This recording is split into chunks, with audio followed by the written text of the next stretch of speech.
It was a hot ticket with much of the cast present.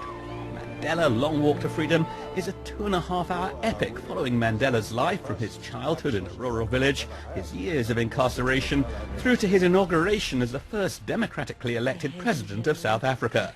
The man playing Nelson Mandela is British actor Idris Elba. It was a portrayal that he didn't find easy. It is an ideal for which I am prepared to die.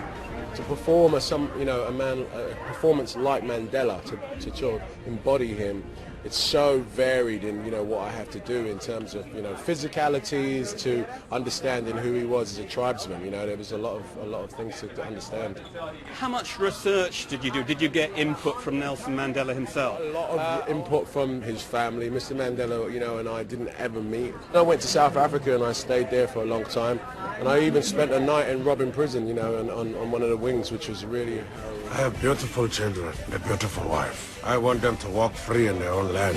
The film is based on Mandela's autobiography, but it's a South African story being told by a British filmmaker and British screenwriter with 2 British actors in leading roles. The director maintains he was mindful of these facts. You go in as an outsider and you make sure you don't impose. And I was also very, very careful to make sure that I had a South African team with me making the film. And, there's a handful of movie stars at any one point in the world anyway to play any role. In Toronto had waited several hours to get a ticket to see the film. The opening night crowd loved it.